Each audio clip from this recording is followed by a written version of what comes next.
Bismillahirrahmanirrahim. Ya, berikut ini adalah penjelasan ya secara sederhana, secara ringkas mengenai pola-pola bentuk ya dari tujuan analisis data. Di antaranya adalah uji komparasi.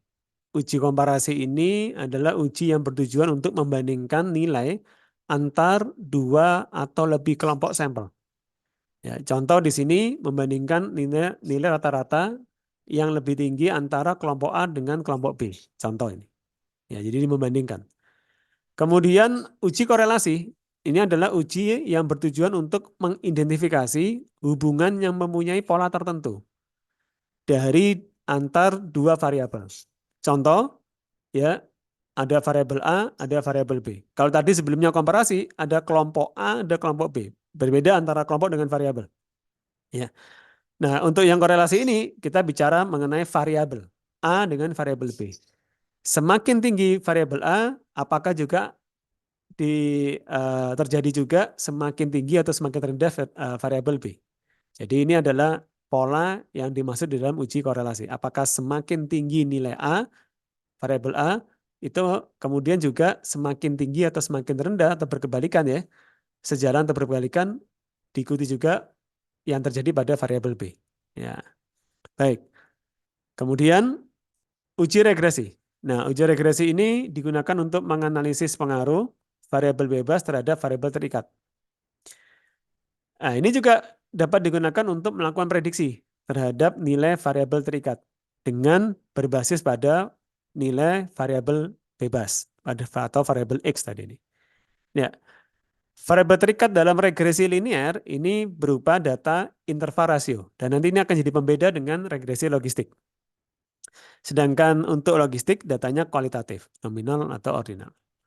Nah, terkait dengan jumlah variabel yang dianalisis ya, ada dua pembagian regresi, yaitu regresi sederhana yang hanya memiliki satu variabel bebas, dan bila dua atau lebih variabel bebas maka disebut sebagai regresi ganda. Ya. Nah, di samping untuk mengukur besarnya pengaruh, uji regresi linear juga dapat digunakan untuk mengidentifikasi apakah hubungan atau bagaimana hubungan linear antara variabel bebas dengan variabel terikat. Apakah positif atau negatif. Sebenarnya ini juga dapat kita ambil hasil ini dari hasil uji korelasi. Nah, apa maknanya? Bila hubungan antar kedua variabel dianggap positif, itu adalah bila mana perubahan kenaikan pada variabel X diikuti juga perubahan kenaikan pada variabel Y. Sedangkan bila berkebalikan, ketika satunya naik, satunya turun, maka ini akan didapatkan hubungan antar kedua variabel yang dinilai negatif, gitu ya, atau dalam artian mempunyai simbol negatif. Ya. Uji regresi ini ya juga dapat digunakan untuk memprediksi nilai. Ya, seperti yang telah disampaikan begitu. Dan nanti dalam bentuk sebuah formula regresi. Jadi nanti akan ada suatu persamaan formula tertentu ya dari regresi ini yang nanti akan bisa menggambarkan bagaimana nilai variabel terikat diprediksi dari nilai yang ada di variabel bebas. Ya. Nah, apa bedanya kemudian terkorelasi dengan regresi? Bila memang mirip begitu. Maka uji regresi ini hubungan antar variabelnya ya bersifat satu arah. Ya, dapat dikatakan semacam sebab akibat.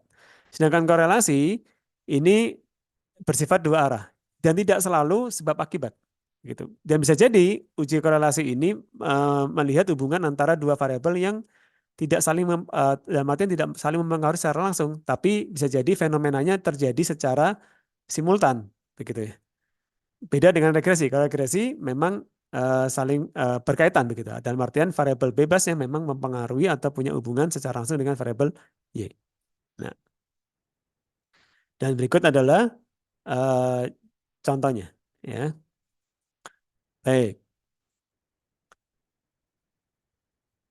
Sekian untuk penjelasan ringkas mengenai macam pola bentuk hubungan antar variabel ya atau tujuan penelitian ya dapat berbentuk komparasi, korelasi ataupun juga regresi.